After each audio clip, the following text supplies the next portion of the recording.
Hey everyone, Kristen Nigro here. I am recording this video, and this is for the micro credentials effective stakeholder engagement stack. And what I want to do is I just want to come to you and just shoot a quick video talking about the ways that our cohort had engaged the stakeholders in order to help, I guess, support or influence the efforts to achieve our goal. And just to kind of give you an idea to start off, our overall goal for the stakeholders was, let's see, I'm sorry. This is unedited, so our project's goal is to identify ways to engage stakeholders in order to work in partnership to help move the pendulum from struggling behaviors to focused learning. Stakeholders have a combined interest in the success of students' academics and positive behavior choices. If individuals are engaged in the way that our team has planned, we will see a decrease in student behaviors and an increase in academic growth and achievement. Now, this is important to us just to kind of give you some background knowledge about this. Our school, we are in the south, I guess would be considered south part of town, right near the casino. So our neighborhoods that are surrounding the school have a lot of very, it's very diverse. We have families that have been in the neighborhood since it's been built. We also have new families that are moving in. So the spectrum of our population and our demographics is very wide. We have, families who are homeless, and we also have families that, are affluent. So it makes it, very interesting to see how that variable plays in getting, stakeholder buy-in. So what we did is we wanted to focus on that, the behaviors piece of it, because as our demographics have shifted, we've been having some issues with, challenging behaviors, and we just want to try to put that to bed and just really focus on getting back to the business of educating kids rather than having to take away from their academic time because of the challenging behaviors. And I understand this is due, when we're talking about this, we're more talking about an in-class environment. When we're dealing with COVID-19, and again, because we're on distance learning, it's a little different because we're not right there in class. So again, the stakeholder can hopefully cover, like a blanket of actually, getting these kids buy-in in order to come to these distance learning live recordings. And so I'm hoping that this helps. So just to kind of give you an idea, the prompt that you guys were looking for is that we wanted 10 minutes of a video of our auto recording, and that includes evidence from stakeholders, which demonstrates a commitment to the goal. So you want evidence from stakeholder commitment, volunteering for tasks to further the shared goals, attending meetings, responding to requests, assuming responsibility for future work. Now, the only thing is again, because we are not able to meet as a cohort or videotape the actual stakeholder meeting live, I'm just going to talk to you a little bit about what that looks like. So the stakeholders that we chose in our stack is we wanted to start off first with parents. Parents are a very key player when we're talking about stakeholders in a child's education. And so some of the things like that, when we're looking at the parents' perspectives are unsure of what is needed during the school day, and they often feel alienated from what is going on in the classroom, which is very true.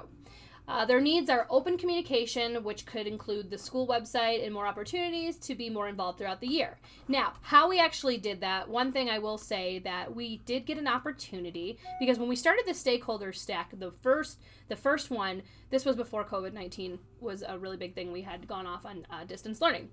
So just to kind of give you guys an idea of what the examples of evidence are, the cohort and I, we actually pulled together, we talked about it. The best ways to engage them is we invited them in for conferences. And it wasn't centered around that particular student's behavior. I invited them in to literally just say, hey, let's talk about so-and-so's, let's talk about what's going on in school. Let's talk about the grades. So it was really just an opportunity to share some, good things that were happening. And of course, we could kind of feed in how we can help control the behaviors at school and at home. And so it kind of helped, because when you go into this meeting with that particular stakeholder, the parents, they don't want you to just completely just come down and say your child is a mess. It's so important to surround that in positive light and let them know they're doing great things and talk about the great things they're doing. And then, of course, you can talk about the other things as well. And then also, in particular for me, because I had about 4 struggling behaviors this year, I kept very close contact with the families. and we communicated every day. So Class Dojo was a huge help and all that, because we just talked about, things that they were doing at school and how we can help at home. And the other thing is I actually invited them in to come and volunteer. And it was kind of nice, because when I would do that, it was like the behaviors kind of, it was like mitigated. Like, it wasn't as extreme. And sometimes you would think that if the parent is coming in to volunteer, or the guardian, sometimes you would think that it would heighten because they want the attention of not only their parent but the teacher as well. But it didn't work out like that. So I was really excited. So that engagement piece. And then also, when we're talking about overall engagement within the school, because we want to mitigate these behaviors within the school, once we are over this COVID-19, and I know I keep talking about it, but once we are over that, it's so important to include family nights, like literacy night, do like a harvest festival. All these different events show that your school is looking out for one another. We're all about building community, and that is super important. It's so important, because they've got to see you outside of school and not just like the structured teacher that it is. It's okay to have fun and, build those relationships. The next one that we, and I'm sorry, let me answer this real quick. As far as how effective this was, this is extremely effective. I will say that when I really took it upon myself to build that relationship with I had 2 out of the 4 that were really extreme. I started to see a change towards the end, and it was a shame on me, because I probably should have done that in the beginning of the year. But again, stakeholders, micro-credential has really opened my eyes to reflect on that.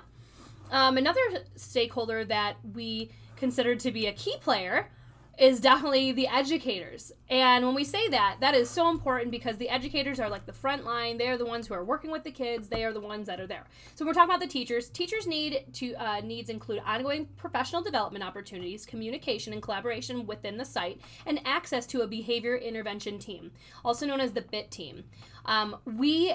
The first stack that we did after doing that and identifying that and our goal that we wanted to achieve, we really pushed for a behavior intervention team. We had always said at our site that we had one, but that was not the case. I never heard of it. It would have been very helpful in the beginning of the school year when I was really struggling and I was struggling to keep my head above water. But having a behavior intervention team really, really puts people into place that are just, I guess you'd call them stakeholders as well. And they can help you with, different best practices and strategies, and they can come in and, build relationships with those students as well. And I can't say enough about the importance of behavior intervention team and how the teachers, how this actually, let me go back over here. I'm sorry. I'm trying to toggle between screens. This is difficult. Anyway, you were looking again for evidence of demonstrate stakeholder commitment, volunteering for tasks to further the shared goals. So pretty much with the teachers, the stakeholder commitment, we had taken a moment to talk during one of our SBC tea times, and we had talked about the importance of the behavior intervention team and then how that is going to look, and then pretty much that we need commitment from all educators to be able to make this work. If we're going to try to decrease behaviors in a school overall, we have to have everybody on board. Everybody has to be on the same page, and everybody agreed to it. So volunteering for tasks, and that goes back to the behavior intervention team. So we have volunteers that went to go on to that committee. So they are the ones that, we feel that, they have a good handle on behaviors, and they would be, bringing something very valuable to the table. And then as far as attending meetings, again, they were attending the RTI meetings, which is super important, as well as the behavior intervention. And then, of course, our last stakeholder that we have that we feel within the school that is going to be making a major impact is, of course, the administrators. So the administrator needs to support teachers and discipline extreme behaviors, and we all know extreme behaviors and what that entails.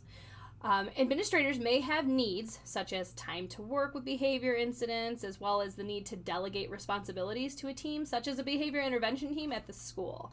So that is... the administrators have a very big role when it comes to stakeholders and helping these kiddos, swing that pendulum from, challenging behaviors to positive behaviors. And when we're talking about the administrators, so what does that look like? Examples of evidence which demonstrate stakeholder commitment. So our administrators, we have two. We have our vice principal and our principal, and both of them sit on the behavior intervention committee, team, I guess you could call it. They both attend the RTI meetings, so being able to understand where we're at with, behaviors in regard to that. And then also volunteering. It's not so much volunteerings, but I know, I will say that our administrators, with the whole change in the school environment where they're talking about restorative justice and, they're very anti, kicking people out of school. And I can understand that because you don't want them to miss the instruction. But when we're talking about extreme behaviors, I will say that both of my principals are excellent. They come in, they will actually, if it's a dangerous situation, they remove the child from the classroom. So there is support in that because I know there are administrators around CCSD that tend to not do that. So, they are volunteering to come down, and even the one in particular that I can think of, for a week straight, my assistant principal came down and for the first part of the morning would come and sit with my student, and if he would get out of control, she would remove him. But that was just very helpful because it showed that I have an ally. And again, working with these stakeholders, our common goal is to minimize these behaviors and move it so, negative behaviors to positive behaviors, so that way we can focus on the academic achievement of these kiddos. And that's super, super important. But again, both administrators were attending meetings, and so the engagement and I guess the evidence of commitment, although I do not have a video of that, I'm just trying to talk through of what it is that and how they supported this effort. So I feel that we identified 3 very strong stakeholders. Again, those were parents, teachers, and administrators. And I look forward to when we can go back and work again together in order to shift that behavior. And it'll just help kind of, make that school environment more positive, and we can get back to the business of educating kids. So I hope this was informative, and I'm sorry if it was a little all over the place, but again, it's not really authentic watching what is happening and how we are doing these stakeholder commitments and the evidence. But if you need more information, please do not hesitate to ask me. I will be more than happy to provide whatever you need, and I know this is a little different, but thank you for listening to me, and have a great day.